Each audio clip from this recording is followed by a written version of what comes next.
Awesome.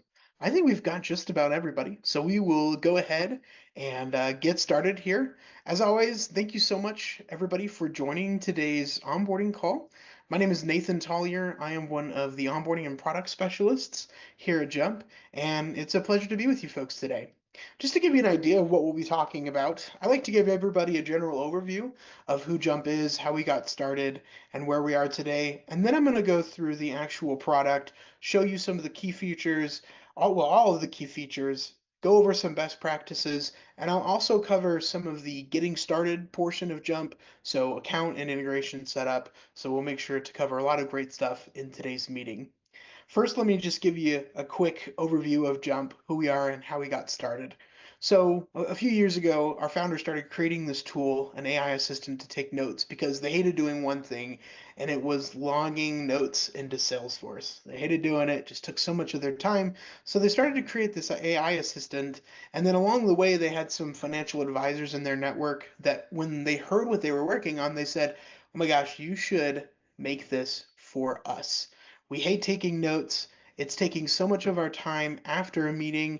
There's even some time before our meeting that it takes a lot of time. So preparing for a meeting, and we're hearing from a lot of people. Listen, there's two things. Number one, when we're in a meeting with a client, we want to focus more on the client and less on taking notes. And number two, after a meeting, we want to make it so that instead of spending 50 minutes, we only want to be spending 5. And so that's where we are today with Jump. It's an AI note taker built specifically for financial advisors. We've set it up so that it's very easy to log in, very easy to set up. It is customizable. And then we also had security and compliance at the forefront of our minds when we were building this software. Every feature that you're going to see today is because a financial advisor said, "Ooh, you should do this, or you should include this in there." So you're going to see a lot of great things. Keep in mind that this is specifically tailored for financial advisors. I like to say that Jump's got your back before a meeting by you being able to capture a meeting through a video call or in person, during the meeting where we're able to collect what's called a pre-meeting prep note for you, and then we're able to take the notes for you. And then after the meeting, we're able to easily integrate with your tech stack and sync the notes and the tasks over into your CRM. So the response that we've gotten from both industry leaders and just the wards has been amazing. We've also created what we like to call raving fans. You can see here that we've received a lot of great feedback from folks all across the industry. So we're really excited to present this to you here today. Let's go ahead and jump into the demo and how to actually log into the platform and where to go from there. So again, if you're just now joining us, or you're now kind of wrapping your head around what we're about to talk about, folks, please go ahead and get yourselves logged in. I would love for everybody to be able to follow along with us while we go through the Jump portal. I have got a test account that I have set up, and I've created a fake financial advisor. Her name's Rachel, so you're going to see Rachel's name in today's meeting. And Rachel is integrated with Redtail, so you will see some things referencing Redtail. But don't worry, I will try and throw out different tips and tricks based on the different CRMs that I see thrown in the chat. So that kind of leads me to the introductions from you folks. If you could go ahead and go in the chat and just give me a quick introduction about yourself. There are two things that I love to know about everybody on this call. Number one, I'd love to know where you're from. And number two, I'd love to know what CRM that you're using. Again, knowing what CRM that you use gives me a pretty good idea of what are some points that I should cover when I'm referring to the integrations that we offer in Jump. While you guys are typing up that introduction, I'll just share with you a little bit about myself. So as I said, my name's Nathan Collier. I'm one of the onboarding and product specialists here at Jump. I'm actually based here in Salt Lake City, Utah. That's also where our company is based out of, here in a building in a city called Draper. So I always love to say that when you're talking with really any member of Jump, there's a good likelihood that they're probably sitting here in the Salt Lake City office. So we have a lot of team members here in Salt Lake City. So awesome. I'll go ahead and just review the chat here, and then we will go ahead and get started. Oh, awesome. We got a neighboring people in Orem, so not too far from us using Salesforce. Great. Chicago, Wealthbox. Man, I hear Chicago's got some good pizza, and I am a pizza fan.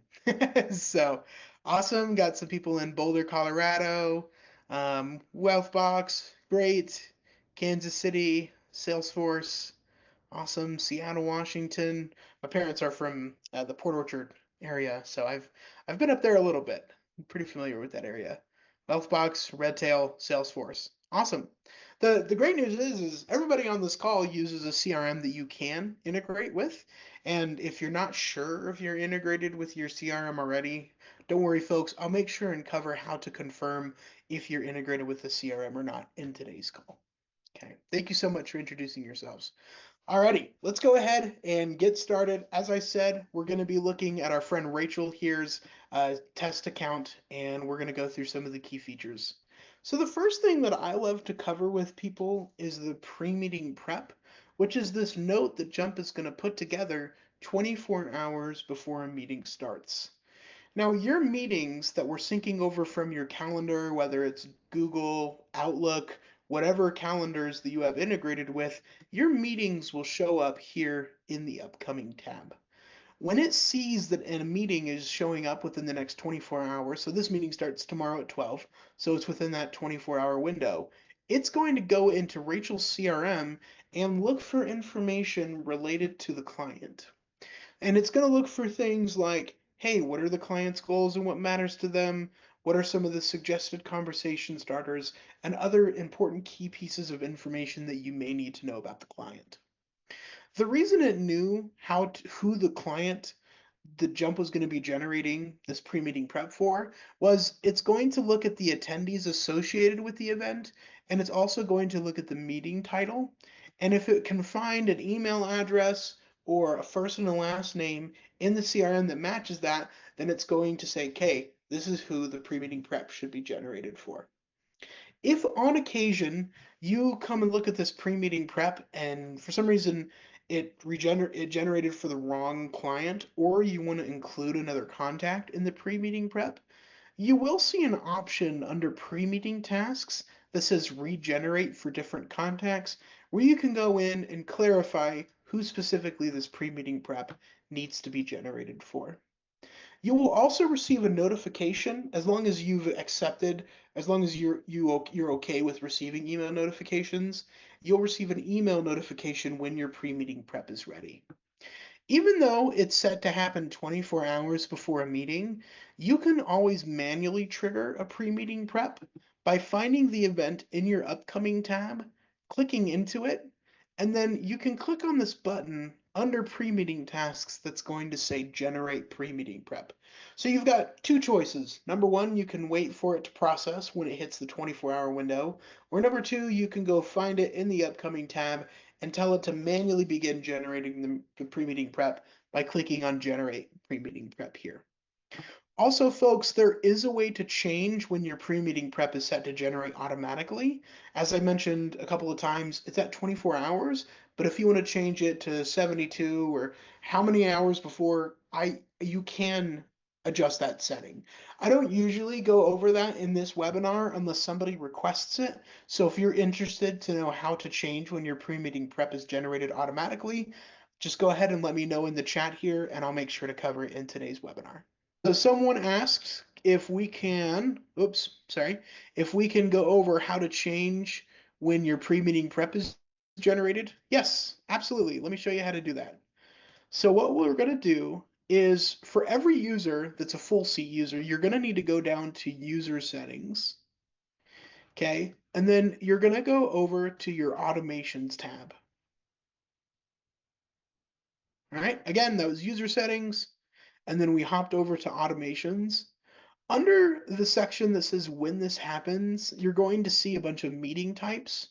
The only type that is set to happen before a meeting is the pre-meeting prep automation.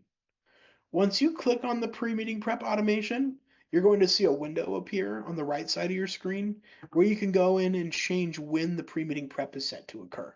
So like I said, it defaults to 24 hours, but if you want to change it to 48, or if you need to do some tough math and do 2 weeks, enter in how many hours that needs to be, click save and close, and then that pre-meeting prep automation will be updated. Okay. Awesome. Great question. Thank you so much. Okay, let's talk about the big question that I get is, Nathan, how do I make sure that I have events showing up in my upcoming tab? Number one, when you logged in through Jump, you were asked a series of questions like, hey, what calendar do you use? What CRM do you use? And if you answered those questions, then you've already done the number one thing that you need to do, and that's integrate with the appropriate systems. We need to have events showing up here in the upcoming tab, and we're going to be syncing those events over from your calendar. So for example, Rachel's events live in Google. So what Rachel needed to do was integrate with Google.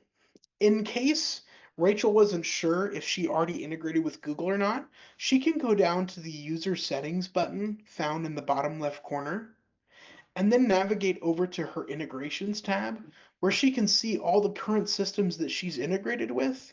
And let's say she wasn't integrated with Google, it would show a connect button very similar to what we see here with Microsoft. So this is where I always recommend, if you're not sure if you're integrated with your systems, go down to user settings, click on integrations, and then make sure that it says connected next to the system where your events live. The kind of is kind of part of number one. Jump does need access to a CRM. That's where it gets the information for the pre-meeting prep. So make sure that you've integrated with your CRM, whether that's Salesforce, Wealthbox, or Redtail, so Jump knows where to get that pre-meeting prep information from. Okay. Step number two in ensuring you have events and the right events showing up in the upcoming tab is choosing which calendars from Google or Outlook, what events you're actually syncing over. For example, Rachel has a work calendar, a personal calendar, and a birthdays calendar on her Google system. She doesn't need her personal and birthdays calendar to sync over. She only needs her work. So what she can do is we're already in user settings. So it's down here in the bottom left corner. We're going to go over to preferences. And then I'm going to scroll down and look for a section that says calendars. And this is showing me currently what calendars I'm syncing over into the upcoming tab. But also, if I click here in this box that says calendars to sync, it can show me all of the different calendars that I can choose to sync over into the upcoming tab. As I mentioned before, Rachel has a personal, a work, and a birthdays calendar, so we've only chose work here. But let's say that I did schedule my events out of Redtail, then I would need to review this list here of categories that are syncing over from Redtail and say, hey, if I schedule an activity in Redtail for a client and I always set the category as general information, then I should choose this calendar here because that means it's going to sync over all future activities that have general information as the category. In my experience, most users that do schedule their events out of a Redtail calendar, they typically use general information. So that's usually why I use that as an example. But again, if you don't need to choose, like if you don't schedule your events out of Redtail, then it's not necessary to choose any of these lists here. Okay. Okay. Awesome. I'm sorry, one more thing. If you folks use Wealthbox and your calendar is in Wealthbox and that's the events that you need to sync over, you're going to see a list of what I call people's calendars, and it'll say like Nathan Collier, Jeremiah Lucas, first last name. It'll put everybody's calendars. Each calendar is a person's name. So if your events live in Wealthbox, you would just need to find the calendar that has the wealth box symbol, and right here it would say Nathan Collier if that was your name, or Anna Jovel. So just feel free to peruse through here, choose that calendar, and then once you've chosen your calendars, make sure to click on the save icon so that you save your work, and then you can go to the upcoming tab to confirm those events are syncing over. Another thing that I recommend people do here while they're in preferences in their user settings is review their event filters and set up any event filters as necessary. There are a couple of options when setting up your event filters, and I'll give you an idea of one that I like to see set up, but I won't go over everything today, but I'll make sure and share a resource with you if you would like to play around with the event filters. One event filter I see people do is, sometimes in the upcoming tab, they'll notice that some events are showing over that say like out of office or OOO, okay, or sometimes someone does add a birthday event on your calendar. You don't need that syncing over into the upcoming tab. So I'm going to create this filter here, and this means, hey, if you see an event mentions any of these, don't sync it over into the upcoming tab. Okay. Like I said, there are multiple different types of event filters you can choose from and play around with. And I won't go through each one today, but let me share with you our Help Center article on event filters in case you need any help or a guide on setting up. So to access that Help Center article, I'm going to go down to the Help button down here in the bottom left corner, click on Help Center, and then I'm just going to type here in our Help Center event filters, and we'll click on this top one. This is a really great Help Center article. I've actually learned a lot from it myself, especially when I've been learning about Jump. So I'll go ahead and throw that in the chat if you'd like to refer to that later. Okay, one more thing. Well, two more things. No, first, I recommend being careful with the event filters. Sometimes I'll see people set them up, and then they'll go into their upcoming tab, and all their events are gone. And it's because the filters are working a little too well sometimes. So just be careful when you're setting these up. That's why I recommend reviewing the Help Center articles so you don't use them incorrectly, and then they're doing the adverse effect and they're not syncing over the right things. Then the other thing I wanted to mention is this button here that says automatically add note taker to upcoming meetings. I recommend keeping this on because this tells Jump, hey, if you see a video call or a Zoom meeting or a Google Meets meeting on my calendar, assume that the note taker should be sent to it. Okay. Okay, let's go ahead and go here to the upcoming tab and let's talk about video calls and how does the note taker know where to show up and how that all that works. So what Jump does is when it sees an event showing up in the upcoming tab, it's going to scan the event on your calendar. So for example, Rachel's events are in Google, so Jump is looking at her Google event, goal realignment discussion with Johnson's, and Jump is looking for a meeting link. And if it finds one, it's going to populate the type of meeting link it's finding here next to the time of the event. And it's also going to auto-populate a note taker symbol with the button indicating that Jump will be attending the meeting. This means that when the meeting comes about, Rachel can join the Zoom meeting and Jump will automatically send the note taker to the meeting. Now, if I don't want the note taker to show up, I can always tell Jump to not send the note taker to any of the events in my upcoming tab by clicking on this little toggle button that says note taker. Okay. If you folks are looking at an event in the upcoming tab and you notice that it's being tagged as record in person, this is Jump's way of telling you that we can't find a link in the meeting on your calendar. So we're assuming that you're either going to record this meeting in person or you just don't need to use Jump to capture the meeting at all. So let's say that this phone Janet from Chicago was going to be a Google Meet meeting. That means that I need to go onto Rachel's calendar, find this event, and then add the Google Meets link to either the location field or the description field. Either one works, it doesn't matter which one. Again, you just need to put it in the location or the description. As long as you put it in one of those two fields, Jump will be able to find the link and it'll automatically send the note taker to the meeting because of it. Okay. Let's say that you start just a random Zoom meeting. It wasn't planned, it wasn't on the calendar. Client texts you and they said, hey, can we hop into a quick Zoom room? If you have a Zoom meeting that wasn't planned and it wasn't on your calendar, that means Jump didn't know about it, so the note taker won't be automatically sent. So in that case, you'll need to manually send the note taker to your meeting by clicking on the new meeting button in the top left corner and then navigating over to the option that says send note taker to meeting. When you click on Send Note Taker to Meeting, it's going to ask you for a URL. And this would be the same URL that you would share with a client when they're asking, hey, what's the link to join the meeting? Or the link that you would use to actually start the meeting. Once you click Send Note Taker here, Jump will send the note taker into the video call, and you'll be able to see the status of the note taker shortly by looking up here in the top left corner. This is a good time to recommend that when you do have a video call meeting, whether the note taker is set to automatically show up because it's showing up in your upcoming tab or you're manually sending it, you can always keep an eye out to see if the note taker is indeed recording by looking up here in the top left corner of your portal. As you can see here, I see a symbol that says note taker recording.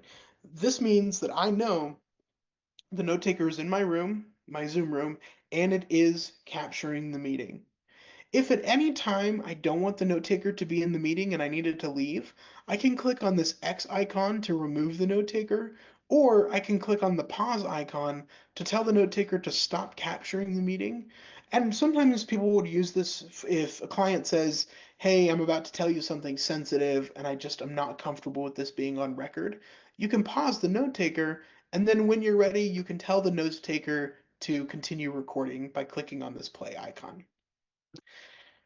Let's talk about how to capture in-person meetings. If you have a lot of times where a client walks into your room in your office and you've got your computer sitting out on the table, you can use your computer microphone to record in Jump by finding an event, either in the upcoming tab, or if we went to the all past tab, and if you click into that event, you'll see a red button show up in the top right corner, and this is kind of the universal symbol for recording. So if you click on that, it'll begin using your computer microphone to capture the meeting. Let's say that you don't have the event on your calendar and you just need to create a new meeting in Jump to record. You can click on the new meeting button in the top left corner and then click on the button that says record now. What this does is it creates what I like to call a shell event. And once you begin recording, you can name this meeting something else other than, I think it auto titles to untitled. But after the meeting, you can rename it if you'd like. So another important piece here is you see it's asking me for permission to access my microphone. Make sure that you guys do give it access. Otherwise, Jump wouldn't be able to capture a meeting. Okay. And we can see here when I'm recording through the web browser, I see the waves moving here in the top left corner. So this is how I confirm that Jump is capturing the audio.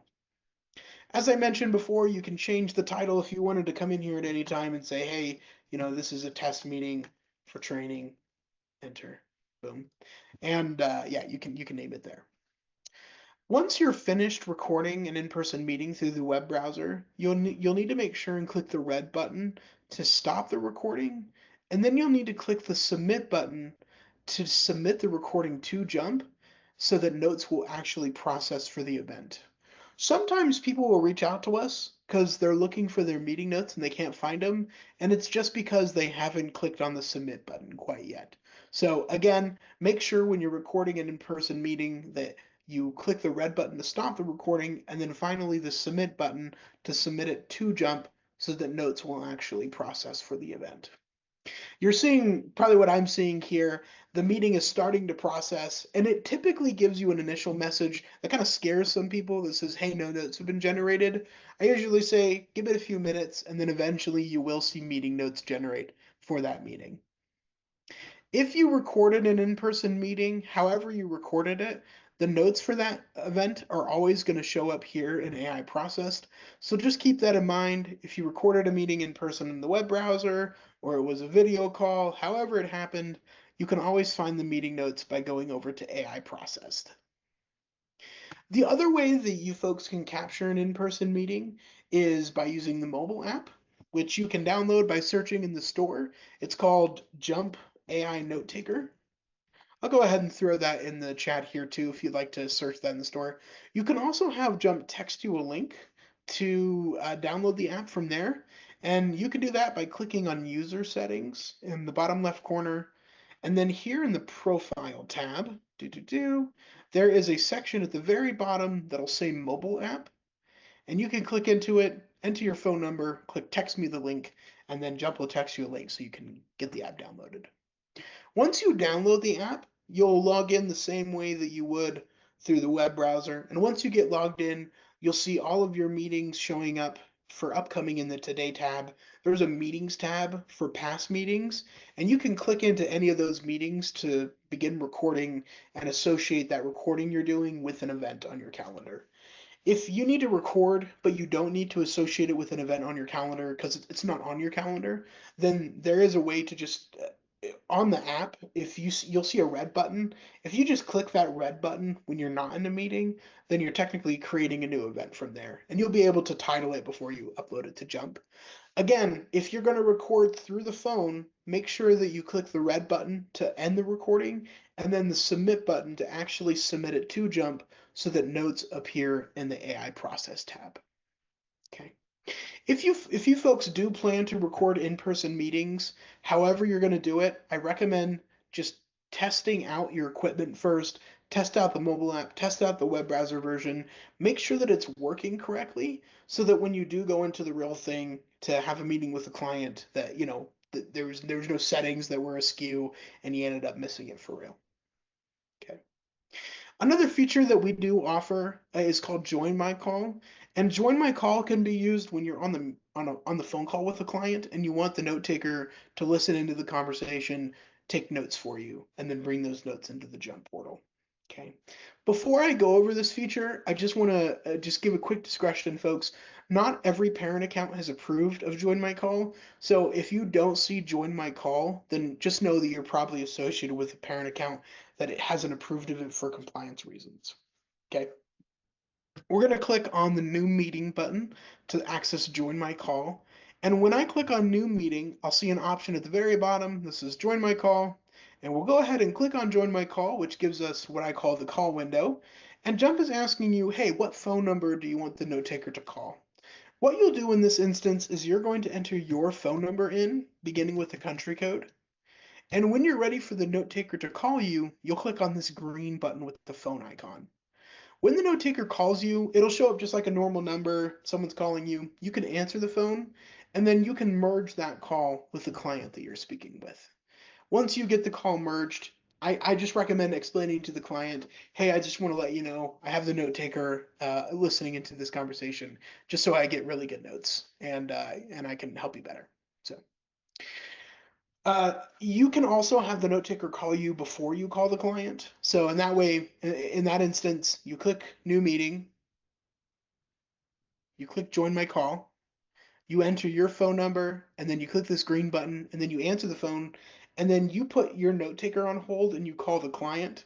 And once you get the once you get the client on the phone, you just say, hey, give me 1 second. I just got to merge the call with my note taker so that it can capture this meeting and I get really good notes.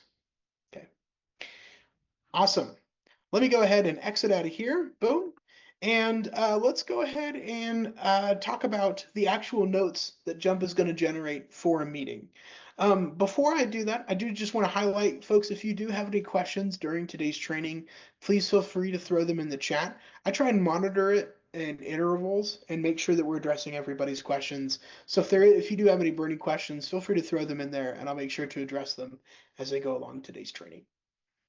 Now, as I alluded to before, anytime a meeting has been submitted to Jump, whether it was through Zoom that the note taker was there or you recorded it in person or joined my call, any meeting notes can be found by going over to the AI process tab. We're going to take a look at one of the meetings that Rachel had today and view the notes that were generated. Okay, from here, we can see that there's a meeting notes tab that shows me the full summary of what Jump generated. Also, if I wanted to make any changes to this note, I can click on that edit button there. Sorry, my phone's wigging out a little. Let me give you a quick run through of what this note looks like. Okay, we can make edits to this note by clicking on this edit button in the top right corner. And then make your changes. One thing that I see a lot of people they love to do is sometimes, let's say it mentions Rachel. Rachel greeted Alex. Rachel began to do. Well, I want to say, hey, find. So I'll click find in this top button here, and I'll say find Rachel, and I want you to replace it with Nathan. Click apply, and boom, it can find and replace any words that you needed to replace. So that's a really fun tool that people like to use. Once you're finished making your changes, you can click on the Done button here to save your work. Or if you're ready to sync this note over to your CRM, you can click on Review and Sync. Okay. Let's say that after you're done looking at your note, you're just ready to sync this note over. You don't have to click on Edit and then Review and Sync. You'll also see an option in the top right corner below the automation section, and it'll say something like add note to contact or update, and it'll always show your CRM symbol. If you click on this button, it's going to give you the option to sync the note over and ask you who or what you want to associate this note with in your CRM. So Rachel likes to add a new note and associate it with a contact, so that's the option that it's giving me here. We're going to click in the type to search, choose the contact. We're going to go ahead and do Jim, and then Jim is married to Pam, so we'll search for Pam. Awesome. If I need to make any last minute edits to this note, I can click into the body, make those necessary changes, then click done. And I do use categories in Redtail, so I'll go ahead and just choose a quick category here. Da, da, da. All right, and now we're ready to sync this note over to my CRM. Now, if I click this sync to Redtail now, that is going to actually log the note in my CRM associated with those contacts, and it's going to give me a green check mark next to the automation where it says add note to contact. This is my way of saying, oh, okay, so the sync actually happened. I can also go find the note directly by looking under here under the meeting notes tab. It'll say sync successful. This note was synced to Redtail. And then if I click on view in Redtail, that'll shoot me over into Redtail where the note lives and look at it directly. The next automation that was ran for this meeting is the recap email. And this is the AI's way of typing out an email that I can send to the client. I love this feature since I hate typing up emails. So let's go ahead and take a look at this recap email. Because this meeting was a discovery intro meeting, Jump put together a section like current financial situation, financial goals, how I can help, and next steps. So typical things that you would want to include in a discovery intro recap email. When you're ready to review and make any edits to this, you can click on open in your email provider. It'll be a button at the bottom like it says open in Gmail for me. This will open up into a draft window in your email provider where you can go and make changes, and then finally you can click the send button in Gmail or whatever email provider you're using. If you click on the copy button, then that'll copy it to your clipboard, and then you can control right and paste it, or command V, control V, paste it into wherever you need to and send it from there. Just be aware that when you click on one of these buttons, it won't send the email to the client. Again, it's just going to open it into a draft window or copy it to your clipboard. Once you click on one of these two buttons, it will mark the automation with a green check mark, indicating that you've done something with that automation.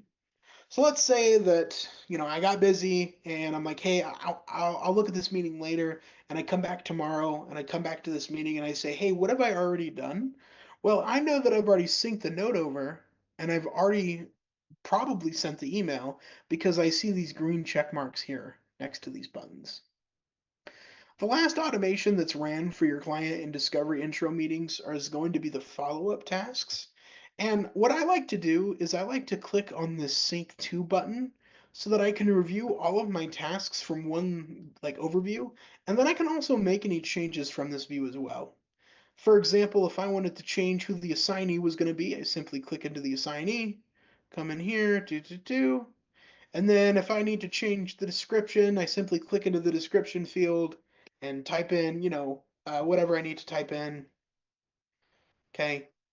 And sometimes if you folks use workflows in Wealthbox or Redtail, you may need to on occasion sync a task over to a workflow. And you can do that by changing the type to workflow. And then it'll fling it down here below workflows to sync, where you can go in and say, okay, let's go ahead and sync this to Adam's workflow. Or if you needed to change this, again, just click into the field and choose which workflow you're going to sync to. Keep in mind, everybody, all the fields that you see here are editable, so feel free to come in here, make any changes that you need to before you complete the sync.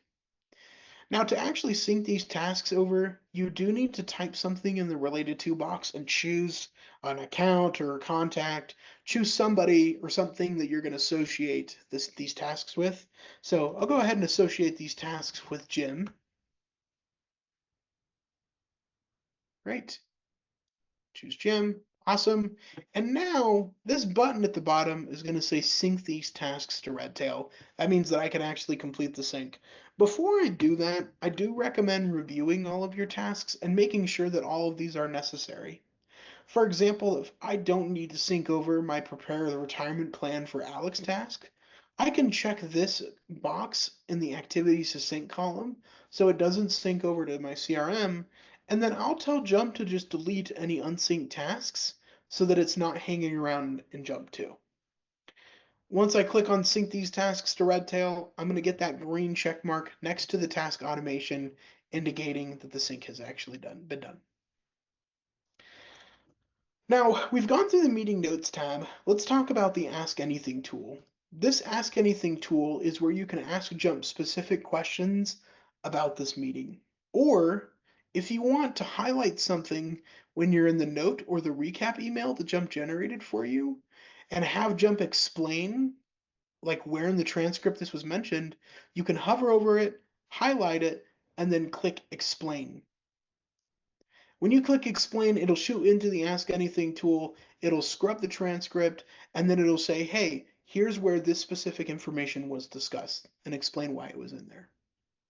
Again, if you're looking at your recap email, you can do the same thing by just highlighting it and then clicking on explain.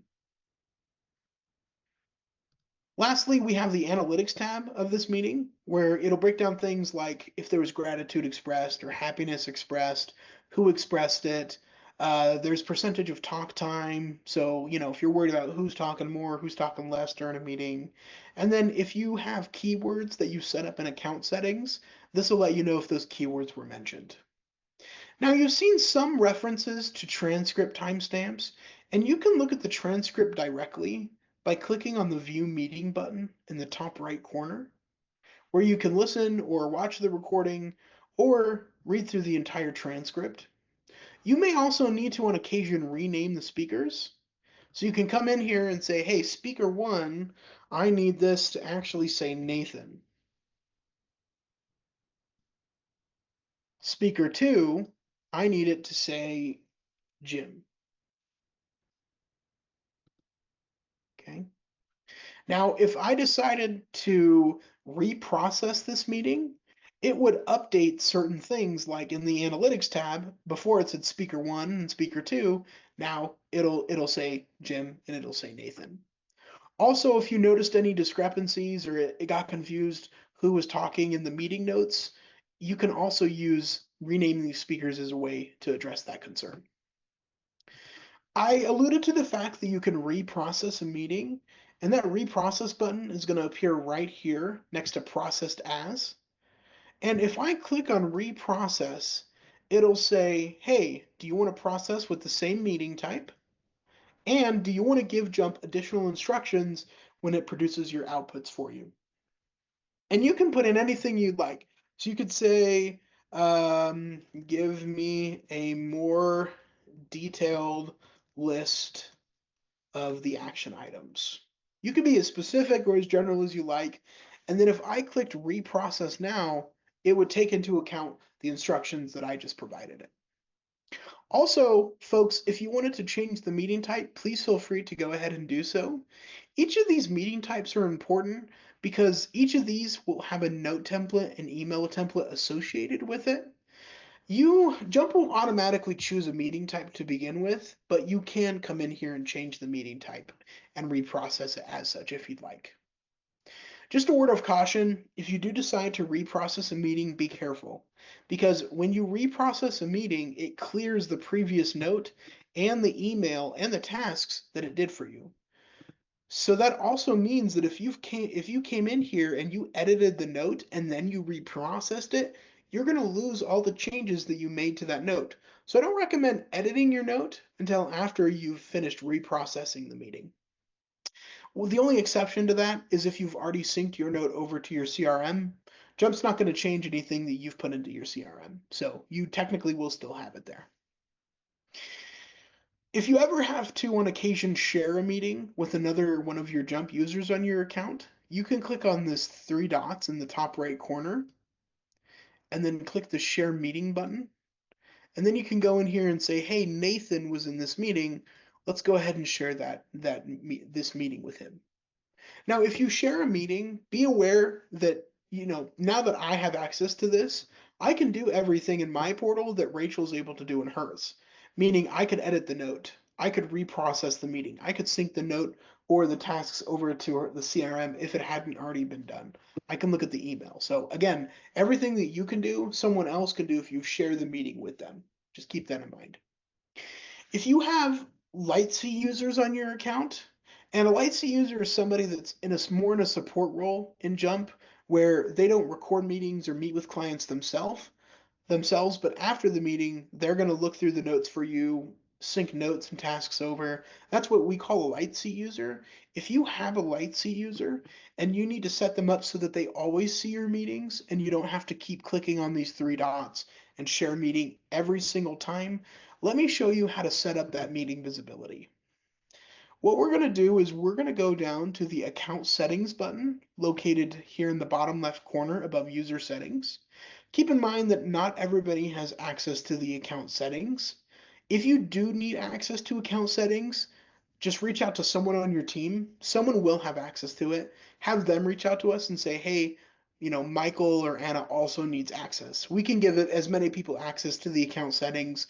We do it kind of sparingly in the beginning because account settings, you can affect a lot of people's lives in Jump. Okay. So in account settings, we're going to go over to the Teams tab, and then we're going to click on this Create Team. Now remember, again, what we're doing is we're creating meeting visibility so that Lightsey users can see other people's accounts. Here we can see that we have one Lightsey user. Her name is Addie, and we need Addie to see Rachel and Juliet's meetings. So I'm going to go in Teams. I'm going to click Create a Team. I'll go ahead and just name it really quick. We'll say this is Addie's team. And then we'll throw Addie and then the two users that she needs to have access to for their meetings. All right. Finally, I'm going to hover over Addie's name and I'm going to change her role from a team member to an admin. This means that everybody on this team, Addie can see their meetings because she is now an admin. Okay. Now once I click save, and if Addie logged in and she went to her AI process tab, she'll be able to see Rachel and Juliet's meetings. And you can also see here in AI processed who the owner of the meeting is, so the Lightsey user doesn't get confused of who met with who. Another thing that I like to cover in the account settings tab is the account info, where you can set the note taker name. And this is referring to what the note taker would be called when it joins your Zoom room or your Google Meets room. And sometimes I'll see people come in here and they'll say like, well, hey, my name's Nathan, so I'm going to change this to Nathan's note taker. Well, this is all great for me, but we have other people on this account, like Rachel or Juliet. If Rachel or Juliet send the note taker to their video calls, then Nathan's note taker is going to join the room, and it's going to be really confusing for everybody involved. So I don't recommend, naming it someone's specific name unless you're the only full seat user or you only have one full seat user on the account.